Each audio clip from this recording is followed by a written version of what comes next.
The morning mist hung heavy over the grounds of Clarence's house as Charles stood at his study window, watching the gardeners tend to the rose bushes that Camilla had planted years ago. Those same roses now seemed to mock him with their vibrant blooms, a stark contrast to the withering relationship that had once been the foundation of his life. The weight of the crown had changed everything, and today he would make a decision that would send shockwaves through the monarchy. The king's private secretary, Sir James Morrison, knocked gently before entering the oak-paneled study. His weathered face bore the expression of a man who had served the royal family for decades and had seen his share of crises. "Your Majesty, the Privy Council is assembled and awaiting your presence," he announced, his voice carefully measured. Charles turned from the window, his face etched with lines that seemed to have deepened overnight. The burden of kingship had aged him beyond his years, and the constant scrutiny of his personal life had taken its toll. "James, I need you to understand something before we proceed. What I'm about to announce will change everything. The palace, the public, even Camilla herself, none of them are prepared for this." Sir James had witnessed many royal dramas, but something in the king's tone sent a chill down his spine. "Sir, perhaps we should discuss this matter privately before any official announcements are made. The implications could be far-reaching." The king moved to his desk, where a leather portfolio lay open, revealing documents that would alter the course of royal history. "I've spent months deliberating this decision, James. The marriage that was supposed to bring me happiness has become a source of constant conflict. The public has never truly accepted her, and now, with the new responsibilities of the crown, I find that our differences have become irreconcilable." Charles picked up a photograph from his desk, a picture of him and Camilla from their wedding day, both smiling radiantly. Now, that smile seemed forced, a facade for cameras rather than genuine happiness. "She wants to modernize everything, to change traditions that have stood for centuries. Yesterday, she suggested we open Buckingham Palace for commercial events." "Commercial events, James? Can you imagine?" The private secretary shifted uncomfortably, knowing that such conversations often led to decisions that the monarchy would later regret. "Your Majesty, marriage counseling perhaps? Or a private separation while maintaining public appearances? There are precedents for managing these situations delicately." Charles shook his head firmly. "This goes beyond personal differences. It's about the very essence of what the monarchy represents. I've come to realize that in trying to please her, I've been compromising values that are fundamental to the crown. The late queen would never have approved of the direction we're heading." He moved to a portrait of his mother that hung prominently on the wall. Queen Elizabeth II gazed down with the serene dignity that had defined her reign. "Mother always said that duty must come before personal happiness. I lost sight of that truth, but I see it clearly now. The institution is bigger than any individual, including myself." Sir James could sense the finality in the king's voice. "What exactly are you planning to announce, Your Majesty?" Charles returned to his desk and picked up a formal document bearing the royal seal. "I'm dissolving my marriage to Camilla, effective immediately. She will retain her title temporarily, but she will no longer serve as queen consort. All her official duties are to be suspended, and she is to remove herself from all royal residences within the month." The color drained from Sir James's face. In his 40 years of royal service, he had never encountered such a dramatic decision. "Sir, the constitutional implications alone. Parliament will need to be consulted, and the public reaction could be catastrophic." "I understand the magnitude of this decision," Charles replied, his voice steady despite the tremor in his hands. "But I cannot continue to live a lie for the sake of public opinion. The marriage was built on the foundation of a shared understanding that apparently no longer exists. She has been pushing for changes that would fundamentally alter the nature of the monarchy." He walked to a cabinet and retrieved a thick folder filled with documents and photographs. "These are records of her private meetings with media executives, discussing tell-all documentaries and commercial partnerships that would exploit royal connections. She's been negotiating these deals behind my back, using her position for personal financial gain." Sir James examined the documents with growing concern. The evidence was damning: contracts for exclusive interviews, proposals for reality television appearances, and agreements for product endorsements that would have turned the royal family into a commercial enterprise. "This is unprecedented, Your Majesty. These actions could be considered treasonous." "Precisely why I can no longer delay this decision," Charles said, taking back the folder. "The integrity of the crown is at stake. I've already informed the Archbishop of Canterbury, and he's prepared to perform the necessary ceremonies to formally dissolve the marriage on religious grounds. The king moved to his chair and sat heavily, suddenly, looking every one of his years. James, I want you to prepare a statement for the press. It should be dignified but clear. The public deserves to know that this decision was not made lightly, but it was necessary to preserve the honor of the monarchy. Sir James had one more concern that needed addressing. Your Majesty, how do you intend to inform Her Former Majesty? And have you considered her likely reaction to this announcement? Charles paused, knowing that this was perhaps the most difficult aspect of his decision. Camilla had no idea what was coming. She was currently in Scotland, attending what she believed was a routine charity engagement, completely unaware that her world was about to collapse around her. She'll learn of it through official channels, just like everyone else. Given her recent actions, I believe she's forfeited the right to advance notice or private consultation. The conversation was interrupted by a soft knock on the door. Charles's equerry entered with an urgent expression. Your Majesty, forgive the interruption, but we've received word that several tabloid newspapers are preparing to run stories about the Queen Consort's commercial ventures. They're planning to publish tomorrow morning. Charles and Sir James exchanged glances. The timing was uncanny, but perhaps providential. Then, we must move quickly, Charles declared. James, call an emergency press conference for this afternoon. We'll control the narrative rather than allow the media to dictate terms.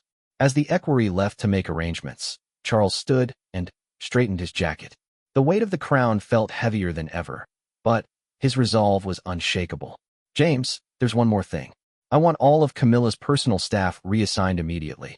Her private secretary, her lady-in-waiting, even her driver, they're all to be given new positions elsewhere in the royal household. I cannot risk any leaks or attempts to influence the situation. Sir James nodded grimly, understanding that the king was essentially isolating Camilla completely. And her security detail, Your Majesty, reduced to the minimum required for a former royal. She'll retain protection, but not the full complement she's enjoyed as queen consort. Charles moved toward the door, then paused. James, I need you to understand that this decision, while painful, is absolutely necessary. The monarchy has survived for over 1,000 years because it has always placed duty above personal desire. I will not be the king who allowed it to become a commercial enterprise. The private secretary gathered his papers, his mind already racing through the countless tasks that would need to be completed in the coming hours. I understand, Your Majesty. Though I must say, the palace staff will be in complete shock. Many of them have grown quite fond of the queen consort. Charles's expression softened slightly. Camilla is not without her good qualities, James. But she has demonstrated that she cannot separate her personal ambitions from her royal duties. That is a line that can never be crossed, not even for love. As they prepared to leave the study, Charles took one last look at the photograph on his desk. With a sudden movement, he turned it face down. Have all photographs of the queen consort removed from public areas of all royal residences by evening. This transition must be complete and irreversible. Sir James made a note on his pad, though his hand shook slightly as he wrote. Very well, Your Majesty, and the staff who will ask questions. Tell them that change is never easy, but it is sometimes necessary for the greater good. The monarchy is bigger than any individual, and that includes myself and Camilla. Charles straightened his shoulders, preparing to face what would undoubtedly be one of the most difficult days of his reign. Now let's proceed. History is waiting. The two men left the study, their footsteps echoing through the corridors of Clarence House. Behind them, the roses in the garden continued to bloom, unaware that their caretaker would never tend them again. The morning mist was beginning to clear, revealing a sky that seemed to mirror the uncertainty that would soon engulf the royal family. By evening, the entire world would know that the king had chosen duty over love, and the consequences would reverberate through the halls of power for years to come. The decision that had been months in the making was finally set in motion, and there would be no turning back. Charles had severed all ties with the woman he had once believed would be his lifelong companion, and the shockwaves were about to begin. The television screens across Britain flickered to life at precisely 3 o'clock that afternoon, interrupting regular programming with the bold red banner announcing breaking news. In living rooms, pubs, and offices throughout the kingdom, people stopped what they were doing as the familiar face of the BBC's senior royal correspondent appeared on screen, her expression grave and her voice carefully controlled. Good afternoon. We're bringing you breaking news from Buckingham Palace. where His Majesty King Charles III has made an unprecedented announcement regarding his marriage to Queen Consort Camilla. In a statement released just moments ago, the king has declared the immediate dissolution of his marriage, citing irreconcilable differences regarding the future direction of the monarchy. Meanwhile, 300 miles away in the Scottish Highlands, Camilla was completely oblivious to the storm that was breaking around her. She stood in the drawing room of Balmoral Castle, reviewing notes for her upcoming speech to the Highland Children's Foundation. The charity work had always been her passion, and she felt genuinely fulfilled when engaging with the causes that mattered to her. Her private secretary, Margaret Thornfield, busied herself with correspondence while the afternoon sun streamed through the tall windows. "Margaret, have you heard from Clarence House today?" Camilla asked absently, adjusting her pearls as she practiced her speech. "Charles mentioned he had meetings with the Privy Council, but I expected at least a brief call by now." Margaret looked up from her papers, checking her phone for the third time in 10 minutes. Something felt off about the day, but she couldn't quite identify what was causing her unease. "No, Your Majesty. Though that's not entirely unusual when His Majesty is engaged in state business. Perhaps he's simply been occupied with constitutional matters." Camilla nodded, though a small frown creased her brow.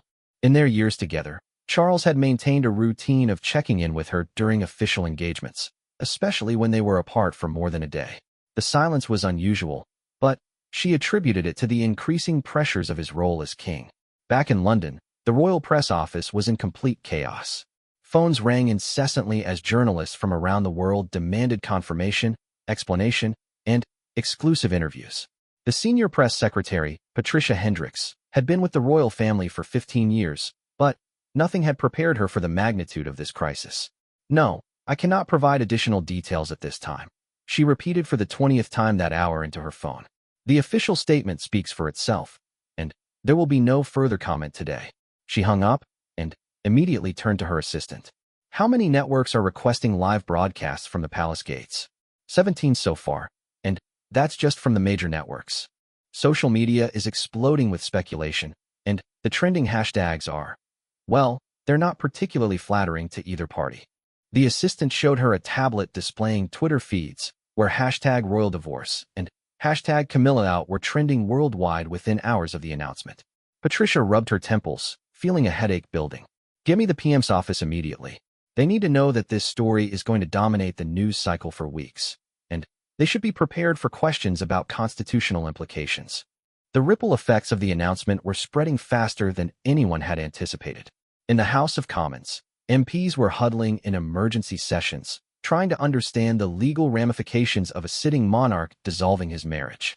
Constitutional experts were being summoned from universities across the country, as no one could recall a similar situation in modern royal history.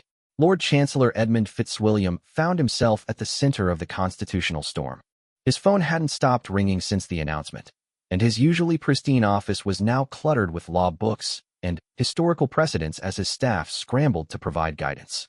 "The situation is entirely unprecedented in the modern era," he explained to the Prime Minister during an emergency video conference. "While the king certainly has the legal right to dissolve his marriage, the implications for the succession and the constitutional role of a queen consort are murky at best." The Prime Minister, Sarah Wellington, looked exhausted despite the early hour. "Edmund, I need to know what this means for the stability of the government. Parliament is in an uproar, and I've got opposition leaders demanding emergency sessions. Can the king simply make these decisions unilaterally?" "Technically, yes," Lord Fitzwilliam replied, consulting his notes. "The Royal Marriages Act gives the sovereign considerable authority over royal marriages, including his own. However, the political ramifications are something else entirely. The public elected this government partly based on the stability that Charles and Camilla represented after the turmoil of the previous decades." Meanwhile, in Scotland, the first hints of the crisis were beginning to reach Balmoral. Margaret's phone buzzed with an urgent text from a colleague at Buckingham Palace. "Call me immediately. Emergency situation developing." The cryptic message sent a chill through her, and she excused herself from the room where Camilla was still preparing for her afternoon engagement. "Hello, this is Margaret," she whispered into her phone, stepping into an empty corridor. "Margaret, thank God I reached you," came the frantic voice of her counterpart at Buckingham Palace. "You need to prepare Her Majesty immediately. The king has announced the dissolution of their marriage. It's all over the news, and She's about to be bombarded with calls and reporters. Margaret felt the blood drain from her face. That's impossible. There must be some mistake. Her Majesty has had no indication, no warning whatsoever. They spoke just yesterday evening, and everything seemed perfectly normal. There's no mistake. The official statement has been released, and the press conference is scheduled for 6 o'clock this evening. You need to tell her before she hears it from someone else or sees it on television. Margaret's hands trembled as she ended the call. In her 20 years of royal service, she had delivered many difficult messages, but nothing compared to this. She took several deep breaths, trying to compose herself before returning to face a woman whose world was about to collapse entirely. Camilla was standing by the window when Margaret returned, her speech notes forgotten on the table.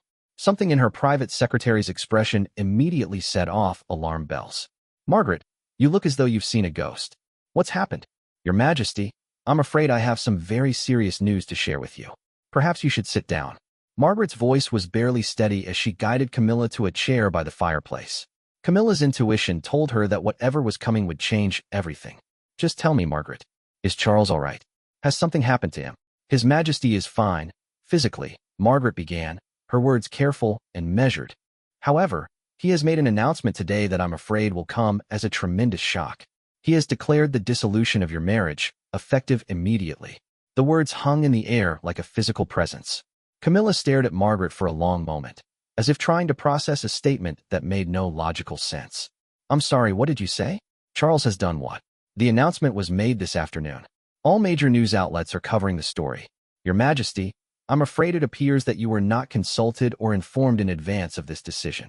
Camilla stood up abruptly, her face pale, but her voice surprisingly steady. There must be some mistake. Charles would never make such an announcement without speaking to me first. We may have our disagreements, but we've always maintained open communication about important matters. Margaret's phone buzzed again with another urgent message. Your Majesty, I'm afraid there's more. According to my sources at the palace, your staff has been reassigned, your security detail has been reduced, and you're expected to vacate all royal residences within 30 days. The full impact of the situation began to sink in. Camilla sat back down heavily, her hands gripping the arms of the chair. 30 days? Margaret, this doesn't make sense. Yesterday, we discussed plans for next month's state visit. Charles seemed perfectly normal, perhaps a bit preoccupied, but nothing that would indicate this. Ma'am, there are reports suggesting that the king discovered certain commercial arrangements that you may have been negotiating. Contracts with media companies, potential documentary projects, endorsement deals. Margaret's voice grew even quieter. The reports suggest these negotiations were conducted without royal approval. Camilla's face went from pale to ashen. Those were preliminary discussions, nothing more. And they were perfectly legitimate business arrangements that would have benefited several charities. Charles knew I was exploring options for expanding our charitable reach. I'm afraid the interpretation appears to be quite different, Your Majesty. The king seems to view these arrangements as inappropriate commercialization of the royal position. The reality of her situation was beginning to crystallize in Camilla's mind. He's cut me off completely, hasn't he? No warning, no discussion, no opportunity to explain or defend myself. After everything we've been through together, he's simply decided that I'm expendable. Margaret couldn't find words to respond. The cruelty of the situation was evident to everyone involved, but the machine of royal protocol was already in motion, and there seemed to be no mechanism to slow it down. Camilla stood and walked to the window, looking out at the Scottish landscape that she had come to love during their visits to Balmoral. Margaret, I want you to contact Charles immediately. I don't care what meetings he's in or what protocol says. I want to speak to my husband directly. I'll try, Your Majesty, but I suspect that all channels of communication may have been restricted. As if on cue, Camilla's personal mobile phone rang. The caller ID showed her stepson William's number, and, for a moment, her heart lifted, thinking that perhaps there was still hope for reasonable dialogue. William, thank heavens, she answered quickly. Have you spoken to your father? This situation is completely mad, and I need someone to help me understand what's happening. Camilla, William's voice was formal and distant, lacking any warmth she had grown accustomed to over the years. I'm calling to inform you that your access to family communication channels has been suspended. Any future contact with members of the royal family should go through official channels. The coldness in his voice was like a physical blow. William, surely you can't approve of this approach? Even if there are legitimate concerns to be addressed, this level of isolation is unnecessarily cruel. I'm simply following my father's instructions, William replied stiffly. The family has been briefed on the situation, and we understand the necessity of these measures. I wish you well in your future endeavors.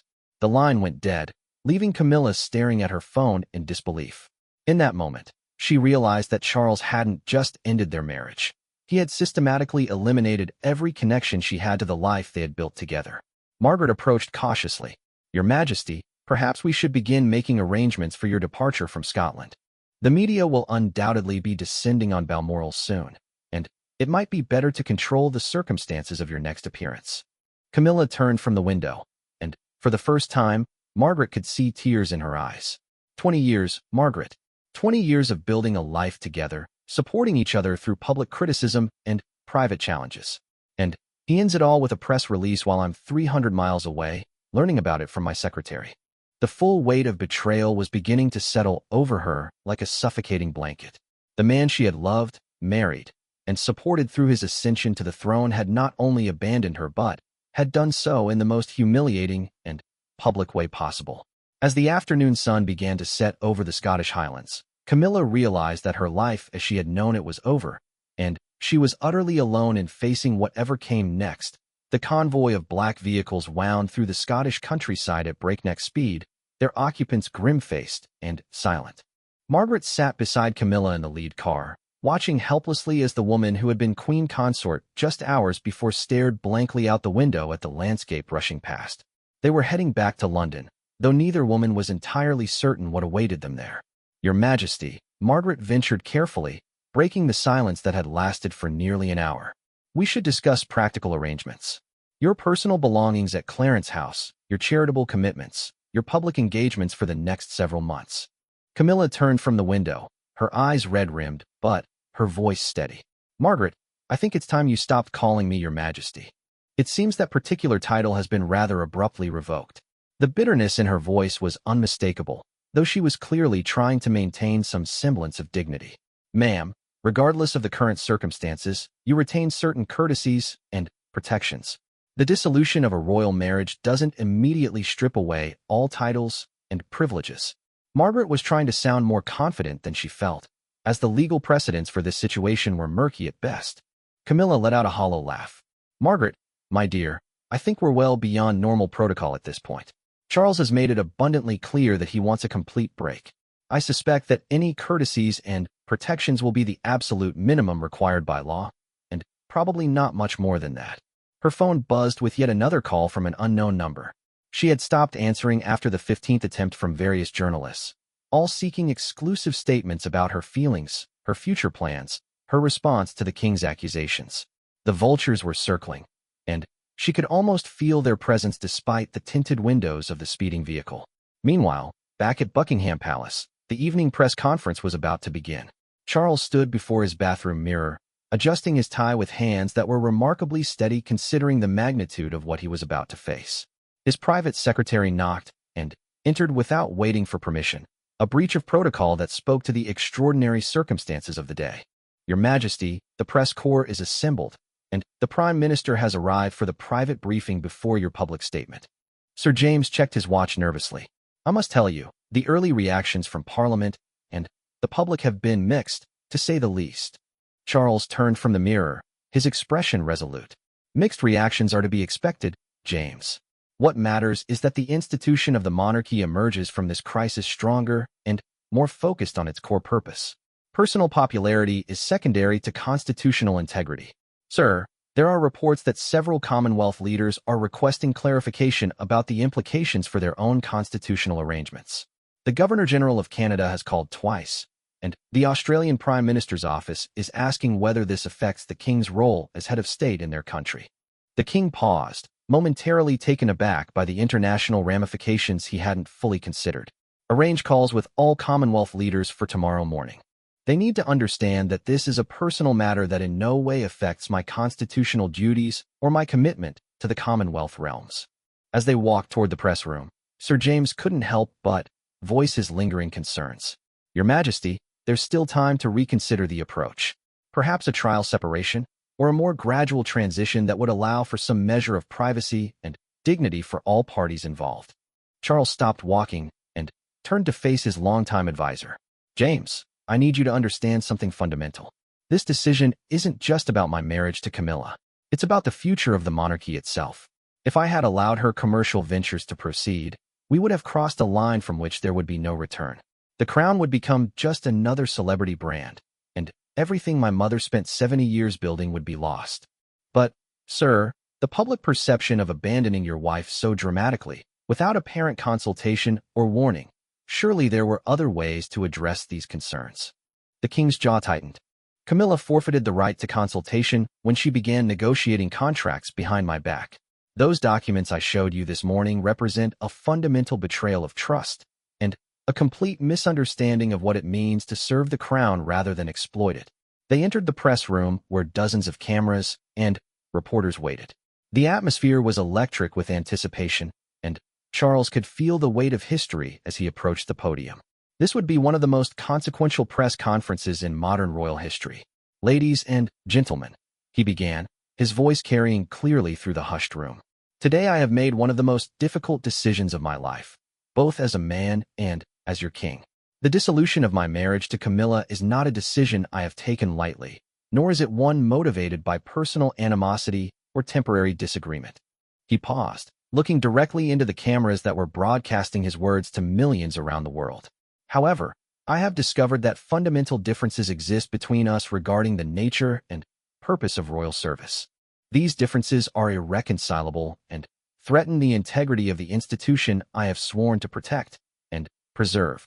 In the back of the room, veteran royal correspondent Sarah Mitchell raised her hand. Charles nodded in her direction, knowing that her first question would likely set the tone for the entire session. Your Majesty, can you elaborate on these fundamental differences? And can you explain why such a drastic step was taken without any apparent warning to the Queen Consort or the public? Charles had anticipated this question, but he still felt a moment's hesitation before answering. Over the past several months, it became apparent that my former wife was pursuing commercial arrangements that would have compromised the independence and dignity of the crown. When personal ambition begins to supersede duty to the nation, immediate action becomes necessary. The questions came rapidly after that, each one more probing than the last. Charles handled them with the composure born of decades of public appearances, but each answer seemed to deepen the constitutional crisis rather than resolve it. Your Majesty, what provisions have been made for the former Queen Consort's security and living arrangements? Asked another reporter. All necessary protections and considerations have been arranged in accordance with established protocol for former members of the royal family, Charles replied, though the vagueness of his answer only fueled more speculation. Meanwhile, Camilla's convoy had reached the outskirts of London, and the reality of her situation was becoming increasingly clear. Margaret's phone had been buzzing constantly with updates from various palace sources, none of them encouraging. Ma'am, I've just received word that your personal staff at Clarence House has been given notice that their services will no longer be required after this weekend. They're being offered positions elsewhere in the royal household, but Margaret trailed off, unable to finish the sentence. But they're being told not to maintain contact with me. Camilla completed the thought. Charles is being very thorough in his isolation strategy, isn't he? Margaret nodded grimly. There's more. Your charitable patronages are being reviewed, and several organizations have already received notice that royal patronage may be transferred to other members of the family. This news hit Camilla harder than anything else she had heard that day. Her charitable work had been the most fulfilling aspect of her royal role, and the thought of losing those connections felt like another death. 27 charities, Margaret. 27 organizations that I've worked with for years, building relationships, raising funds, making real differences in people's lives. And Charles is just going to strip all of that away. The palace is describing it as a rationalization of royal patronages to ensure efficient coverage of charitable sectors, Margaret read from her phone. But the practical effect is that your public role is being systematically dismantled. As they entered London proper, the streets seemed unusually busy for an evening. News vans were stationed outside various royal residences, and crowds of curious onlookers had gathered at key locations, hoping to catch a glimpse of either party in this unprecedented drama. Camilla's driver spoke for the first time since they had left Scotland. Ma'am, there are reporters camped outside Clarence House. Should I take you to an alternative location? For the first time all day, Camilla seemed to come alive with determination. No, drive directly to Clarence's house. If I'm being evicted from my home, I'm going to face it with dignity. I will not skulk around London like a criminal. Margaret looked alarmed. Ma'am, the security risks of a public appearance right now could be significant. The public reaction has been extremely volatile, and we don't know how the crowds might respond to your presence. Margaret, I've spent years dealing with hostile crowds and negative press coverage. I survived being the most hated woman in Britain during the Diana years, and I survived the transition to acceptance and even affection from many quarters. I think I can handle whatever awaits me at my own front door. As their convoy approached Clarence's house, they could see the media circus in full swing. Television trucks lined the street, reporters spoke earnestly into cameras, and barriers had been erected to control the crowds of onlookers. When the distinctive royal vehicles came into view, a ripple of excitement passed through the assembled masses. Camilla took a deep breath and checked her appearance in the small mirror of her compact. Despite everything that had happened, she looked remarkably composed. Years of royal training had taught her to maintain dignity under pressure, and those lessons were serving her well now. Ma'am, Margaret said quietly, whatever happens in the next few minutes, remember that millions of people around the world are watching. Your response to this crisis will define how history remembers this entire episode. Camilla snapped her compact shut and straightened her shoulders. Then, let's make sure they remember a woman who faced betrayal with grace and dignity, even if the man she loved and trusted couldn't manage the same courtesy. The car pulled up to the familiar entrance of Clarence's house, and Camilla could see familiar faces among the staff waiting uncertainly by the doors. These were people who had served her faithfully for years, and now they were caught in the middle of a crisis none of them had anticipated. As she stepped out of the vehicle, camera flashes exploded around her like lightning, and questions were shouted from every direction. But Camilla kept her head high, her smile polite but distant, as she walked toward what had been her home for the last several years, and would soon be just another memory of a life that had been abruptly torn away from her. Behind her, the sun was setting over London, casting long shadows that seemed to symbolize the end of an era for the British royal family. The ornate doors of Clarence's house opened to reveal a scene that would have been unthinkable just 24 hours earlier. Staff members who had served Camilla faithfully for years stood in awkward clusters, their faces reflecting confusion, loyalty, and barely concealed distress. Mrs. Eleanor Hartwell, the head housekeeper who had been with the household since Charles and Camilla's wedding, stepped forward with tears in her eyes. Your ma? Ma'am? She stuttered, clearly uncertain of the proper form of address given the unprecedented circumstances. We've received instructions regarding the transition, but we want you to know that every member of staff considers it an honor to have served you. Camilla felt a lump form in her throat as she looked at these faithful people who were being forced to choose between their loyalty to her and their livelihoods. Mrs. Hartwell, please don't feel that you need to make any difficult choices on my behalf. I understand that everyone must consider their own circumstances and futures. Margaret appeared at her elbow, carrying a tablet that displayed the seemingly endless stream of messages that had been pouring in since the announcement. Ma'am, we've received over 3,000 messages of support in the past 6 hours. The public response is far more divided than the initial report suggested. Indeed, while the establishment press had largely supported the king's decision as a necessary step to preserve royal dignity, social media told a different story. Hashtags supporting Camilla were trending alongside those condemning her, and several celebrity figures had publicly criticized the king's handling of the situation. Read me some of them, Camilla requested as they walked through the familiar corridors of what had been her home. The walls were lined with photographs documenting years of royal engagements, charitable work, and family moments that now felt like artifacts from another lifetime. Margaret scrolled through her tablet. Lady Pemberton has issued a statement calling your treatment unconscionably cruel and entirely unworthy of a gentleman, let alone a king. Dame Helen Morrison described it as medieval in its brutality. And there are thousands of messages from ordinary people expressing sympathy and outrage at the manner of your dismissal. They entered Camilla's private sitting room, where afternoon tea was still laid out on the small table by the window, a routine that had continued despite the chaos, maintained by staff who weren't quite sure what else to do. The normalcy of the scene stood in stark contrast to the upheaval that had consumed the day. Camilla sank into her favorite armchair, suddenly, feeling the weight of exhaustion that adrenaline had kept at bay for the past several hours. Margaret, I keep thinking this must be some sort of nightmare from which I'll wake up. Yesterday morning, Charles kissed me goodbye and told me he loved me. This morning, I was Queen Consort of the United Kingdom. Tonight, I'm a divorced woman being evicted from her home. Ma'am, we should discuss practical matters, Margaret said gently, sitting across from her. Your legal team is standing by, and there are several urgent decisions that need to be made regarding your immediate future. Before Camilla could respond, her personal phone rang with a call from her son Tom Parker Bowles. She answered immediately, desperate for some connection to family and normalcy. Mom, are you all right? His voice was tight with concern and barely controlled anger. Laura, and I have been trying to reach you for hours. What the hell is Charles thinking? Tom, darling. Camilla's voice broke slightly with relief at hearing her son's familiar voice. I honestly don't know what he's thinking. This morning we were married, and tonight I'm being told to pack my belongings and find somewhere else to live. This is insane, Mom. You can't let him do this to you. You have rights, legal protections.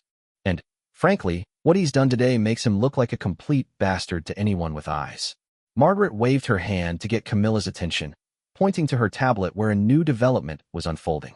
The news feeds were reporting that several members of Parliament were calling for an emergency session to address the constitutional implications of the King's unilateral action. Tom, I need to go. There are developments happening by the minute, and I need to stay informed. But, thank you for calling. It means everything to know that you and Laura are in my corner. Always, Mom. Always. And if Charles thinks he can just discard you like yesterday's newspaper, he's got another thing coming. Laura and I aren't going to let this slide quietly. After ending the call, Camilla looked at Margaret with a mixture of gratitude and apprehension. What's this about Parliament calling an emergency session? Margaret read from her screen. MP Caroline Harrison has tabled an urgent question about the constitutional propriety of the King's actions. She's arguing that the dissolution of a royal marriage has implications for parliamentary sovereignty and should have been handled through proper constitutional channels. And what does that mean practically? Camilla asked, though part of her was afraid to hope that there might be some check on Charles's apparently unlimited power to reshape royal arrangements. It means that tomorrow morning, the government will be forced to address questions about whether the king exceeded his constitutional authority. There are also reports that several prominent legal scholars are preparing to challenge the legality of stripping you of your titles and status without due process. As they spoke, a commotion outside drew their attention to the window. The crowds had grown larger throughout the evening, and now they could hear chanting from the street. Margaret went to the window and peered through the curtains. Ma'am, there are several hundred people out there now, and they appear to be demonstrating in your support. Margaret's voice carried a note of surprise. The signs say things like justice for Camilla and shame on the king. Camilla joined her at the window, looking down at a sight that would have been unimaginable just days before. After years of working to overcome public skepticism and earn acceptance, she was seeing spontaneous public support at the moment of her greatest crisis. They're angry on my behalf, she said quietly. People I've never met, who don't owe me anything, are standing in the cold to protest my treatment. The irony wasn't lost on either woman. Camilla had spent decades trying to win public approval, and it had taken Charles's brutal abandonment to finally generate the kind of passionate public support she had always hoped for. Margaret's phone buzzed with another urgent update. Ma'am, this is significant. The Archbishop of Canterbury has issued a statement expressing grave concerns about the manner in which sacred vows have been dissolved and calling for prayer and reflection for all parties involved. He's essentially criticizing the king's approach without directly condemning it. This development was potentially explosive. The Archbishop's support would be crucial if Charles intended to have the marriage dissolved on religious grounds, and any reservations from the Church of England could complicate the entire process. Is there any word from Charles himself? Camilla asked, though she wasn't sure she wanted to hear the answer. Nothing direct, but sources close to the king suggest that he's surprised by the intensity of the negative reaction. Apparently, he expected the public to support his decision to clean up the monarchy's image. Camilla let out a bitter laugh. Charles always did have a talent for miscalculating public sentiment. He seems to have forgotten that people don't like to see anyone, even someone they're not particularly fond of, treated with casual cruelty. Another phone rang, this time Margaret's official line. She answered with her usual professional demeanor, but her expression grew increasingly grave as the conversation progressed. Yes, I understand, Margaret said finally. We'll need to respond by tomorrow morning at the latest." She ended the call and turned to Camilla with a troubled expression. "Ma'am, that was the king's private office. You're being formally requested to vacate Clarence House by this weekend rather than the originally stated 30 days. They're also asking for the immediate return of all jewelry and personal items that are considered part of the royal collection." The acceleration of the timeline felt like another calculated insult. "So now I'm being evicted with less than a week's notice from the home I've shared with my husband for years. And they want to strip away even my personal jewelry." Camilla's voice was steady, but Margaret could see the anger building in her eyes. "Ma'am, this level of vindictiveness seems designed to provoke a public response. Perhaps that's the intention, to force you into saying or doing something that would justify their treatment of you." Camilla considered this possibility. Charles had always been strategic in his thinking, and it was possible that he was deliberately creating circumstances that would force her to respond emotionally, thereby undermining any sympathy she might receive from the public. "Margaret, I want you to draft a response that is dignified but firm. We'll agree to vacate Clarence House by the weekend, but we'll also note that the accelerated timeline makes it impossible to arrange suitable alternative accommodation on such short notice. As for the jewelry, we'll provide a complete inventory and return any items that can be definitively proven to be part of the royal collection, but I won't be bullied into surrendering personal gifts and family heirlooms. And what about your public response to everything that's happened today? The media is desperate for a statement, and your silence is starting to generate its own speculation." Camilla walked to her desk and picked up a framed photograph of her and Charles taken during their honeymoon in Scotland. They both looked genuinely happy in the picture, relaxed, and content in a way that seemed impossible to reconcile with the day's events. "Tomorrow morning, I want to make a public statement. Not a press conference where reporters can shout hostile questions, but a dignified address where I can speak directly to the people who have supported me and explain my side of this story." Margaret made notes on her tablet. "Where would you like to make this statement?"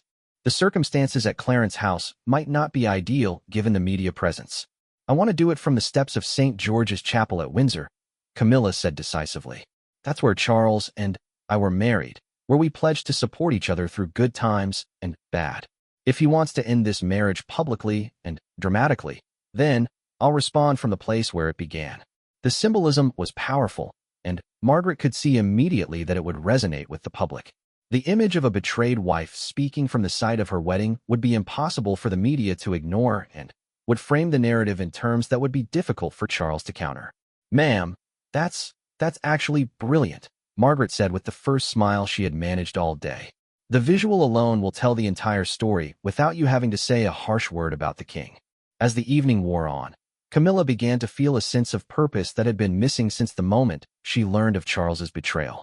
Tomorrow, she would begin the process of reclaiming her narrative and ensuring that history would remember more than just the king's version of events. Outside, the demonstrators continued their vigil, their voices carrying through the night air as they chanted slogans of support.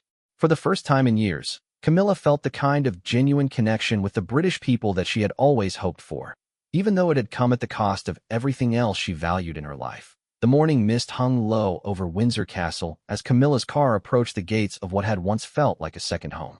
Now, as she gazed up at the ancient stones of St. George's Chapel, she felt like a stranger returning to a place that held both her happiest memories and what would likely be her final act as a member of the royal family. Margaret sat beside her in the back seat, reviewing the speech they had worked on until nearly 3 o'clock in the morning. "Ma'am, are you certain you're ready for this? Once you make this statement, there will be no going back to private resolution." Camilla smoothed her black dress and checked her reflection one final time.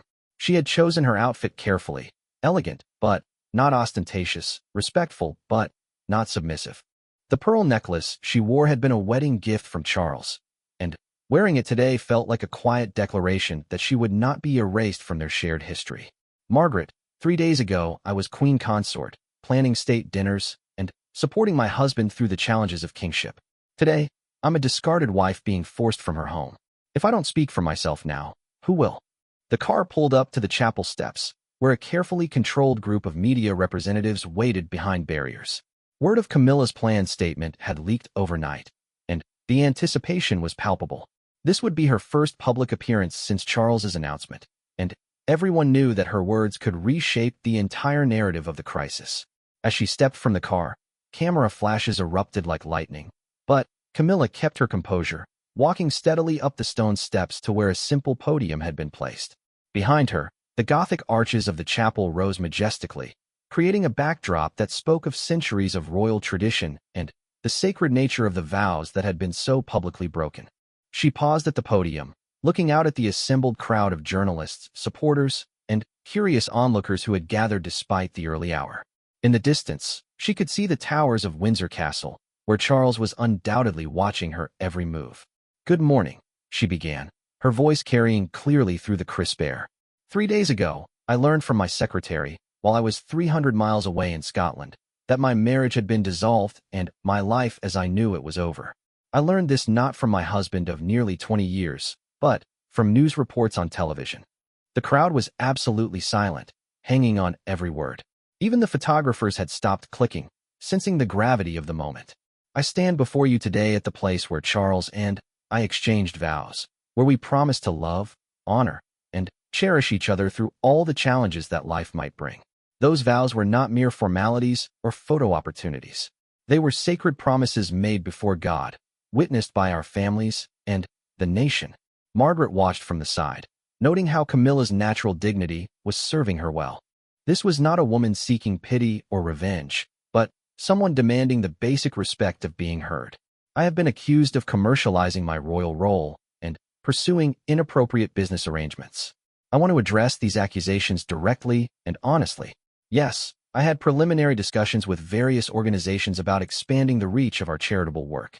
Every conversation, every proposal, every consideration was focused on how we might raise more funds for causes that desperately need support." She paused, her voice becoming stronger as she continued. "I am particularly proud of the work we accomplished with veterans' mental health services, children's literacy programs, and domestic violence shelters. These are not commercial ventures, they are moral imperatives. If exploring innovative ways to support these causes makes me guilty of commercialization, then I accept that charge with pride." In the crowd, several journalists were furiously taking notes. This was not the defensive or emotional response that many had expected. Instead, Camilla was systematically addressing each accusation while maintaining the moral high ground. "What I cannot accept, and what I believe the British people cannot accept, is the manner in which this dissolution has been handled. Marriage is not a business contract that can be terminated with a press release. It is a human relationship involving real emotions, shared history, and mutual obligations." Her voice faltered slightly for the first time as she continued. "Charles and I disagreed about many things, as married couples do. We had different visions for how the monarchy might evolve and adapt to modern times. These disagreements could have been addressed through conversation, counseling, or compromise. Instead, I was simply discarded when I became inconvenient." Meanwhile, at Buckingham Palace, Charles was indeed watching the live broadcast, his face growing increasingly grim as Camilla spoke. Sir James Morrison stood nearby, occasionally glancing at the king's reaction. "She's being remarkably restrained, Your Majesty," Sir James observed. "Given the circumstances, this could have been much more damaging to your reputation." Charles remained silent, but his clenched jaw suggested that he was not pleased with how effectively Camilla was presenting her case. Back at Windsor, Camilla was approaching the climax of her statement. "I want to thank the thousands of people who have reached out with messages of support over the past 3 days. Your kindness has meant more to me than you can possibly know.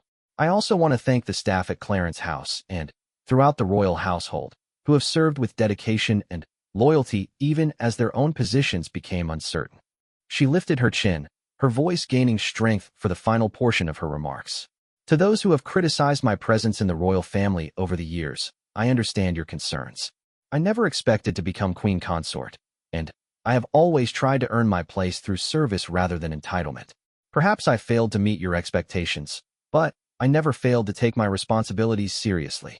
The emotional core of her statement came next, and even hardened journalists found themselves moved by her words. "I loved Charles deeply, and I believed he loved me. I supported him through his preparation for kingship, his mother's death, his coronation, and the countless challenges that come with wearing the crown. I did so not because it was my duty, but because it was my joy." She paused, clearly fighting back tears, but her voice remained steady. That love deserved better than a press release announcing its termination. Our marriage deserved better than dissolution by decree. And the British people deserved better than this constitutional crisis created by one man's inability to handle disagreement with dignity and respect. The crowd was completely silent as she prepared for her conclusion. I will not contest the dissolution of our marriage. I will not engage in a public battle that would only damage the institution that Charles and I both claim to serve. But I will not pretend that what has happened here is normal, or acceptable, or worthy of the crown that Charles now wears. She stepped back from the podium, then moved forward again for one final statement. I wish His Majesty well in his reign. I hope that the monarchy will flourish under his leadership. But I also hope that future generations will remember that real leadership requires treating people with basic human decency, even when those people become inconvenient or disagreeable. With that, she turned and walked back down the chapel steps, her head held high despite the emotional toll of the past few days. The watching crowd remained silent for several moments before spontaneous applause began to ripple through the assembled onlookers. Margaret fell into step beside her as they approached their waiting car. "Ma'am, that was extraordinary. Powerful without being vindictive, dignified without being weak." Camilla didn't respond until they were safely inside the vehicle and driving away from the chapel. "Margaret, I've just burned every bridge I had to the royal family. There's no going back from this moment." "Perhaps," Margaret replied thoughtfully. "But you've also shown the country who you really are, and I think they liked what they saw." As their car wound through the Windsor countryside, both women were quiet, processing the magnitude of what had just occurred. Behind them, the media was already analyzing every word of Camilla's statement, and the political implications were beginning to reverberate through Westminster. By afternoon, opinion polls would show a dramatic shift in public sentiment, with a majority of respondents expressing sympathy for Camilla and criticism of Charles's handling of the situation. Several members of Parliament would call for investigations into the constitutional process by which the marriage had been dissolved, and 3 Commonwealth nations would formally request clarification about the implications for their own relationships with the Crown. But, in the immediate aftermath of her statement, Camilla felt something she hadn't experienced in years: the satisfaction of speaking her truth without compromise or calculation. Whatever came next, she had refused to be silenced or diminished by the circumstances that had been imposed upon her. As they drove toward an uncertain future, Margaret's phone buzzed with a message that would have seemed impossible just hours before. "Ma'am, you're not going to believe this. We've received a formal invitation from the French president to visit Paris as his personal guest. He's describing it as a gesture of support for dignity in the face of adversity." For the first time in days, Camilla smiled genuinely. "Margaret, I think my life after Charles might be more interesting than I anticipated." The car continued its journey away from Windsor, carrying a woman who had lost a crown but gained something perhaps more valuable: the respect of people around the world who recognized courage and grace under impossible pressure. Behind them, the ancient walls of Windsor Castle stood silent witness to yet another chapter in the long and often turbulent history of the British monarchy, a chapter that would be remembered not for its beginning, but for how one woman chose to end it with her dignity intact. The story of Charles and Camilla was over, but Camilla's story was just beginning.